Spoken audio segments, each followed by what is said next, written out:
രാഷ്ട്രീയ കൊലപാതകങ്ങളിൽ പെട്ട പ്രതികൾക്ക് ഒരു കാരണവശാലും അവരുടെ ലൈഫ് ഇംപ്രിസൺമെന്റ് 14 വർഷം പൂർത്തിയാകുന്നത് വരെ ശിക്ഷാ ഇളവ് കൊടുക്കരുതെന്ന് 2018 ഉത്തരവ്. സാർ, നമ്മളെ അത്ഭുതപ്പെടുത്തിക്കൊണ്ട് 2022 സർക്കാർ ഒരു പുതിയ ഉത്തരവിറക്കി.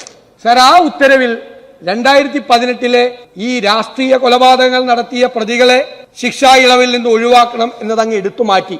ഈ പ്രതികൾക്ക് ഇളവ് കൊടുക്കാൻ വേണ്ടിയിട്ടുള്ള ഗൂഢാലോചന ആരംഭിക്കുകയാണ് 2022 ഗൂഢാലോചന ആരംഭിക്കുക. മാത്രമല്ല, Kerala prisons and correctional service act 2010 അനുസരിച്ചിട്ട് പറയുന്നത് എന്താണെന്നറിയാം സാർ? ഒരാളുടെ ശിക്ഷാ കാലാവധിയുടെ 1/3 താഴെയായിരിക്കണം അയാൾക്ക് ആകെ കൊടുക്കുന്ന പരോള്.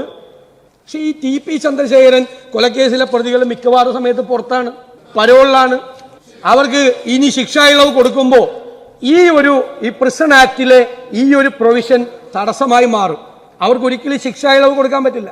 കാരണം മൊത്തം ശിക്ഷാ കാലയളവിന്റെ 1/3 കൂടുതൽ പ്രാവശ്യം അവർ പുറത്തു പോയിട്ടുണ്ട്. അപ്പൊ എന്ത് ചെയ്തു സാർ? ആക്ട് അങ്ങ് എടുത്തു കളഞ്ഞു. അങ്ങ് പാർലമെന്ററി കാര്യ മന്ത്രിയാണ്, നിയമജ്ഞനായിട്ടുള്ള ആളാണ്. ഞാൻ ചോദിക്കുന്നത്, പ്രിസൺ ആക്ട് എന്ന് പറയുന്നത് നമ്മുടെ സഭ പാസാക്കിയതാണ്. സഭ പാസാക്കിയ ഒരു പ്രൊവിഷൻ ഒരു ഗവൺമെന്റ് ഉത്തരവിലൂടെ റദ്ദാക്കാൻ ഈ ഗവൺമെന്റിന് എന്ത് അധികാരമുള്ളത്? ഈ നിയമസഭ പാസാക്കിയ പ്രിസൺ ആക്ടിലെ 78(2) എന്ന് പറയുന്ന വകുപ്പ് സർക്കാർ ഉത്തരവിലൂടെ എടുത്തു കളയാൻ നിങ്ങൾക്ക് എന്തധികാരം? നിങ്ങൾ ഈ നിയമസഭയെ ബൈപ്പാസ് ചെയ്തിരിക്കുകയാണ്. അപ്പൊ ആദ്യം രാഷ്ട്രീയ കൊലപാതകങ്ങളിലെ പ്രതികൾക്ക് ഉണ്ടായിരുന്ന മാനദണ്ഡം എടുത്തു മാറ്റി. രണ്ടാമത് അവരുടെ 1/3 എന്നുള്ള സംഭവം എടുത്തു മാറ്റി. ഇനി ഇവിടെ കഴിഞ്ഞ ദിവസം അടിയന്തര പ്രമേയം കൊണ്ടുവന്നപ്പോൾ പറഞ്ഞു ഇതൊരു അഭ്യൂഹമാണ്. സാർ, ഈ ജയിൽ സൂപ്രണ്ട്, സർക്കാരല്ല പറഞ്ഞത്, ജയിൽ സൂപ്രണ്ട് സിറ്റി പോലീസ് കമ്മീഷണർക്ക് അയച്ച കത്ത് എങ്ങനെ അഭ്യൂഹമാണ്? അതെങ്ങനെ അഭ്യൂഹമാണ്? നമ്പർ 1. നമ്പർ 2, ഇതിലെ ഇരയായിരിക്കുന്ന ഒരു വനിതയുണ്ടല്ലോ ഇവിടെ, ഒരു സ്ത്രീ ഉണ്ടല്ലോ ഇവിടെ, അവരോട് പോലീസ് അന്വേഷിക്കുകയാണ്. ആദ്യത്തെ ഒരു പ്രതി KK മുഹമ്മദ് ഷാഫിക്ക് വേണ്ടി ചൊക്ലി പോലീസ് സ്റ്റേഷൻ 21/6/2024 വൈകുന്നേരം ഫോണിൽ ബന്ധപ്പെട്ട് രമയുടെ മൊഴിയെടുത്തു. രണ്ടാമത്തത് വേറൊരു പ്രതി S സിജിത്ത്, അണ്ണൻ സിജിത്തിന് വേണ്ടി പാനൂർ പോലീസ് സ്റ്റേഷൻ വൈകുന്നേരം 22/6 ഈ മാസം, ഈ കഴിഞ്ഞ ആഴ്ച 24 വൈകുന്നേരം MLA ഓഫീസിൽ നേരിട്ടെത്തി മൊഴിയെടുത്തു. രണ്ടാമത്തെ കേസ് TK രജീഷിന്റെ എടുത്തിട്ടില്ല. ഞങ്ങൾ നേരത്തെ പറഞ്ഞത് TK രജീഷ്, മുഹമ്മദ് ഷാഫി, S സിജിത്ത് എന്നീ 3 പ്രതികളെ ഇതിനകത്തുള്ളതായിട്ടാണ്. സാർ, ഇപ്പൊ നോക്കിയപ്പോ എന്താ, 7ാമതൊരാളും കൂടിയുണ്ട് പ്രതി, ട്രൗസർ മനോജൻ. നിങ്ങളെല്ലാം ഈ നിയമസഭയിലെ ബഹുമാനപ്പെട്ട ചെയർ ഉൾപ്പെടെ സംസ്ഥാന സർക്കാരിന് വേണ്ടി വാദിച്ചവരുൾപ്പെടെ എല്ലാവരും പറഞ്ഞു ഇതൊരു അഭ്യൂഹമാണെന്ന്. ഞാൻ ഈ സഭയുടെ മുമ്പാകെ ഒരു പ്രധാനപ്പെട്ട കാര്യം, ഒരു പ്രധാന സംഗതി വെളിപ്പെടുത്താൻ ആഗ്രഹിക്കുന്നു. സാർ, ഈ മനോജൻ എന്ന ട്രൗസർ മനോജന്റെ പോലീസ് സ്റ്റേഷൻ അതിർത്തി ഏതാ?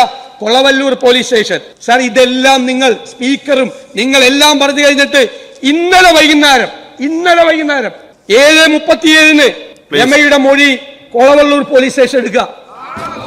നാളെ നിങ്ങൾ എന്നിട്ട് നിങ്ങൾ ഇത് അഭ്യൂഹമാണെന്ന് പറയാ, അഭ്യൂഹമാണെന്ന് നിങ്ങൾ പറയാ. നിങ്ങളിത് അല്ല, ഞാൻ കൺക്ലൂഡ് ചെയ്യാം. നിങ്ങൾ ഇത് അഭ്യൂഹമാണെന്ന് പറയാ. ഇത് അഭ്യൂഹം.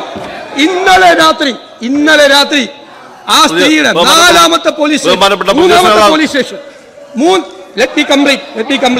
3ാമത്തെ പോലീസ് സ്റ്റേഷൻ കാര്യം പറയട്ടെ. അംഗങ്ങൾ ബഹളമാക്കേണ്ട കാര്യമില്ല. സബ്മിഷനാണ്. ബഹുമാനപ്പെട്ട പ്രതിപക്ഷ നേതാവായതുകൊണ്ട് സമയം കൊടുത്താണ്.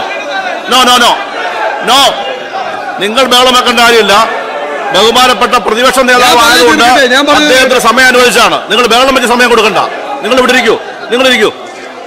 ഇന്നലെ വൈകുന്നേരവും ഈ ക്രൂരന്മാരായ ക്രിമിനലുകൾക്ക് ശിക്ഷ ഇളവ് കൊടുക്കാനുള്ള നടപടികളുമായി ഈ സർക്കാർ മുന്നോട്ട് പോകുന്ന ദയനീയമായ സ്ഥിതിയാണുള്ളത്. സാർ, ഞാൻ അവസാനിപ്പിക്കുകയാണ്. സാർ, ഈ പ്രതികൾ ആരാ?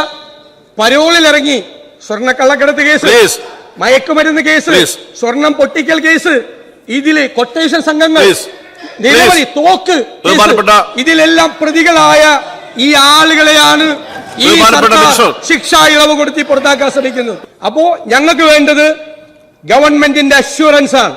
ഒരു കാരണവശാലും TP ചന്ദ്രശേഖരൻ വധക്കേസിലെ ഈ പ്രതികൾക്ക് ശിക്ഷാ ഇളവ് കൊടുക്കില്ല എന്നുള്ള ഉറപ്പ്